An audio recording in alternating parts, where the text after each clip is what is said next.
एकनाथ शिंदेंची शिवसेना आणि पवारांच्या राष्ट्रवादी पक्ष अमित शहांनी स्थापन केलेत। अजित पवारांचा राष्ट्रवादी पक्ष अमित शहांनी स्थापन केले, त्यामुळे दोन्ही पक्षाचे नेते सतत दिल्लीत येत असतात। ठाकरेंच्या शिवसेनेचे खासदार संजय राऊतांचा घणाघात। आपण ज्यांची नावं घेताय ते काय नेहमीच येत असतात। अजित पवारांचा जो पक्ष आहे तो काय शरद पवारांनी स्थापन केलेला पक्ष नाही, किंवा डेप्युटी सीएम एकनाथ शिंदे यांचा जो गट आहे तो काय बाळासाहेबांचा पक्ष नाही, हे अमित शहांनी स्थापन केलेले पक्ष आहेत। पंतप्रधान नरेंद्र मोदी आणि अमित शहांकडून सत्तेचा गैरवापर, पैशाचा आमिष देऊन इतर पक्षातल्या नेत्यांना फोडलं जात आहे।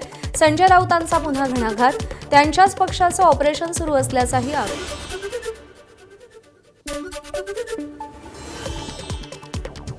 संजय राऊतांच्या आरोपांना भाजपचे नवनाथ बन यांचं उत्तर। पत्राचाळ घोटाळ्यात संजय राऊत 100 दिवस तुरुंगात राहून आलेत। राऊत धुतल्या तांदळाचे नाहीत, राऊतांनी मराठी माणसांची घरं लुटल्याचा नवनाथ बन यांचा आरोप। ज्या पद्धतीनं पत्राचाळीमध्ये तुमच्यावर आरोप झालेत, पत्राचाळ घोटाळ्यामध्ये तुम्हाला 100 दिवसाचा तुरुंगवास झाला, तुम्ही काय धुतल्या तांदळाचे आहात का? ज्या पद्धतीनं पत्राचाळीमध्ये मराठी माणसांची घरं लुटण्याचं काम संजय राऊत यांच्यामार्फत केलंय, महाराष्ट्रातला आरोपी नंबर 1 कोण असेल तर संजय राऊत आहेत। माकडाच्या हाती कोलीत असल्याची टीका नवनाथ बन यांनी ठाकरेंच्या शिवसेनेवर केली आहे। बाळासाहेबांचं हिंदुत्व सोडल्याने ठाकरेंच्या शिवसेनेची वाताहत झाल्याचा आरोप नवनाथ बन यांनी केला। संजय राऊत तुमचं स्वतःचं माकड झालंय ते बघा। सोनिया गांधींच्या नादी लागून, राहुल गांधींच्या नादी लागून तुम्ही स्वतःचं माकड करून घेतलंय। इतरांना मांजर बोलण्याचा अधिकार तुम्हाला नाही। माकडाच्या हाती कोलीत दिल्यानंतर काय अवस्था होते, तशा पद्धतीची अवस्था उभाटा गटाची झाली आहे। भाजप नेते आणि मंत्री अतुल सावे यांनी प्रहारच्या सदस्याला मतदानासाठी 30 कोटींचं काम दिलं। आमच्या सदस्यांना 2 ते 3 कोटींची ऑफर। ठाकरेंच्या शिवसेनेचे नेते अंबादास दानवेंचा आरोप, तर दानवेंच्या आरोपांना अतुल सावेंचं प्रत्युत्तर। खरं खोटं मला माहीत नाही की अतुल सावेंनी एका सदस्याला प्रहारच्या 30 कोटी रुपयाच्या कामाचं पत्र दिलं। 30 कोटी एका मतासाठी 30 कोटी रुपयाच्या कामाचं पत्र दिलं। 2 कोटी घ्या, 3 कोटी घ्या, भारतीय जनता पार्टीचे कित्येक लोक आले आमच्या सदस्यांकडे। आता मला सांगा की बरं आले कोण? मंत्र्यांकडून लोक येतात, असं नाही एखाद्या पक्षाचा जिल्हाध्यक्ष आला, तालुकाध्यक्ष आला, हां मंत्री। मला सांगा मग तुम्ही एकेका माणसाला एवढे 4 कोटी, 3 कोटी, 5 कोटी कुठून देता? हा माझा प्रश्न आहे ना। आमचा कोणीही माणूस त्यांना भेटलेला नाही, आमची कोणाशीही चर्चा नाही। आता जर त्यांनी असं कोणाचं आदेश तर त्यांनी आम्हाला नाव सांगावं, कोण माझा माणूस त्यांना भेटतोय किंवा माझा कोण अधिकारी भेटतोय असं मला सांगितलं पाहिजे त्यांनी। अकोला महापालिकेत ठाकरेंच्या शिवसेनेला धक्का, 4 नगरसेवकांचा शिवसेनेत प्रवेश। एकनाथ शिंदेंच्या ठाण्यातील नंदनवन निवासस्थानी पक्षप्रवेश।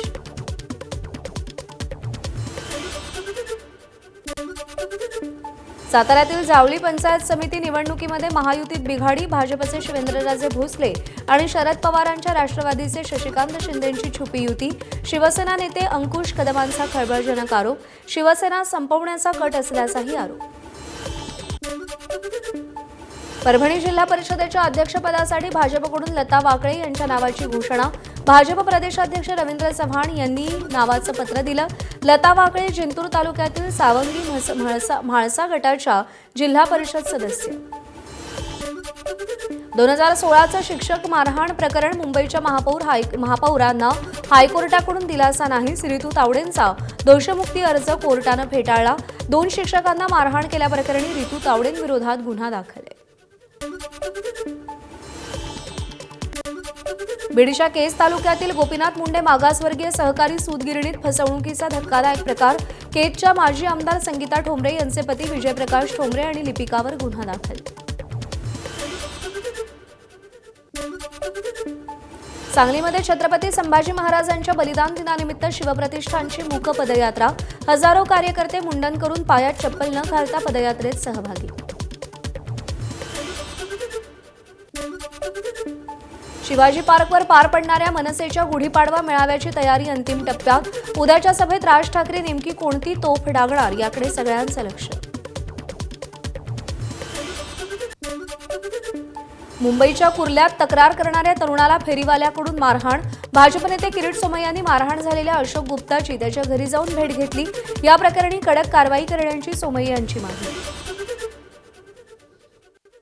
हे मला मान्य नाही. मी ताबडतोब महापालिका आयुक्त आणि पोलीस आयुक्तांना सांगणार आहेत. महापालिकाचे वॉर्ड ऑफिसर आणि पोलीस अधिकारी दुर्दैवाने जे DCP आहेत पंडित, हे पण ते फेरी माफियांची काळजी घेत आहेत. यांना दाब द्यावा लागतो. भंडाऱ्यात वाहतूक पोलिसाला धक्काबुक्की. भंडारा पोलिसांकडून तिघांना अटक. शहरातील पोस्ट ऑफिस चौकामध्ये कर्तव्यावर असलेल्या वाहतूक शिपायाला धक्काबुक्की. मद्यप्राशन करून दुचाकी चालवणाऱ्यांवरती कारवाई दरम्यान घडलेला हा प्रकार.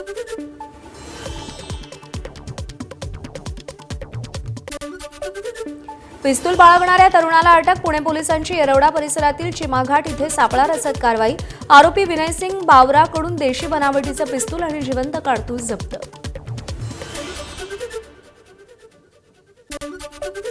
नवी मुंबईतील कामोठेमध्ये हॉटेलमधील बिलाच्या वादातून तरुणाचा तलवारीनं हल्ला. मॅनेजर उमेश शेट्टी यांच्यावर वार केल्याची घटना सीसीटीव्हीमध्ये कैद. एक दिवस आधी झालेल्या वादाचा बदला घेण्यासाठी हल्ला. गुन्हा दाखल. बीड शहरात 6 वर्षाच्या चिमुकलीवर अत्याचाराचा प्रयत्न. आरोपीनं स्वतःच्या घराच्या छतावर नेऊन मुलीवर अतिप्रसंग करण्याचा प्रयत्न केला. 16 वर्षाच्या अल्पवयीन तरुणाविरोधात गुन्हा दाखल. सांडपाण्याच्या खड्ड्यात पडून 6 वर्षीय बालकाचा मृत्यू. नागपूरच्या शारदानगर परिसरातील वाठोडा पोलीस स्टेशन हद्दीतली घटना. कुटुंबियांवर शोककळा.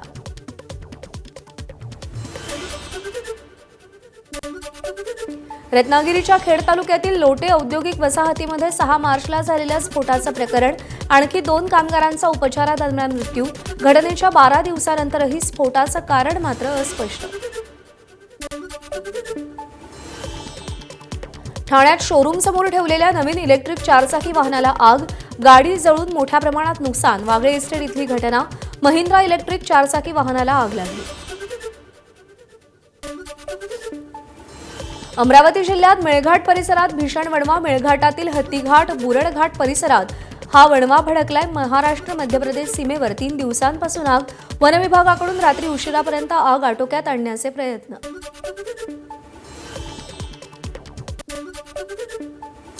भंडाऱ्यातील गोसीखुर्द प्रकल्प शेतकऱ्यांच्या मुळावर उठल्याचं चित्र.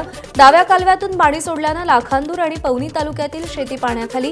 काही ठिकाणी कालवा फुटल्यानं गहू, वाटाणा आणि हरभरा पीक पाण्यात. शेतकरी गुडघाभर पाण्यात गहू पिकाची कापणी करतानाचा व्हिडिओ व्हायरल.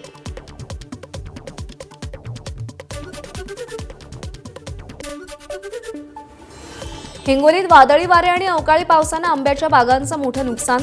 शेतकरी आर्थिक संकटात. कळमनुरी तालुक्यातील दांडेगाव येथील शेतकरी सुरेश ठाकूर यांचं 5 एकरावरच्या पिकाचं नुकसान. नांदेडमध्ये देगलूर नरसी परिसरात गारांसह पाऊस. मध्यरात्री वादळी वाऱ्यानं विद्युत पुरवठा खंडित. गहू, हरभरा, ज्वारी, हळद, संत्रा, मोसंबी पिकाचं मोठं नुकसान. अनेक भागातील वीज पुरवठा रात्रभर खंडित.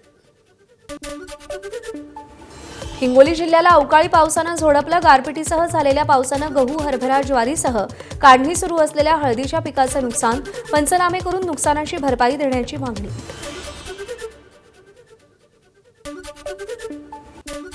धाराशिवमध्ये काढणीला आलेल्या द्राक्ष बागेला गारपिटीचा फटका. 2 दिवसांनी बाजारात विकल्या जाणाऱ्या द्राक्षांचा गारपिटीमुळे चिखल. गारांच्या तडाख्यानं द्राक्ष बागेची मोठ्या प्रमाणात पानगळ. जमिनीवर द्राक्षांचा खच. लोहारा तालुक्यात द्राक्ष उत्पादक शेतकऱ्यांना मोठा आर्थिक फटका.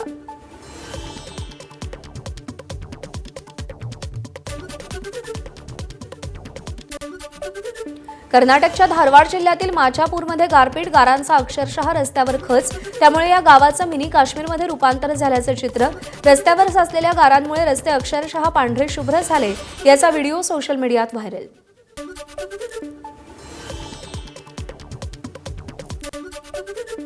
बेळगावमध्ये वादळी वाऱ्यासह अवकाळी पावसाच्या सरी. तब्बल 1.5 तास गारपिटीसह जोरदार पाऊस. त्यामुळे उकाड्यानं त्रस्त झालेल्या नागरिकांना दिलासा.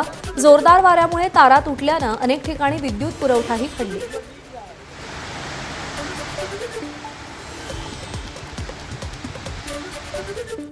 सोलापूरच्या अक्कलकोट तालुक्यातील अनेक गावांमध्ये गारांचा जोरदार पाऊस, गारपिटीमुळे शेतपिकांचं मोठ्या प्रमाणात नुकसान झाल्याची प्राथमिक माहिती. काही ठिकाणी वादळी वाऱ्यामुळे वीज पुरवठाही खंडित. एबीपी माझा, उघडा डोळे बघा नीट.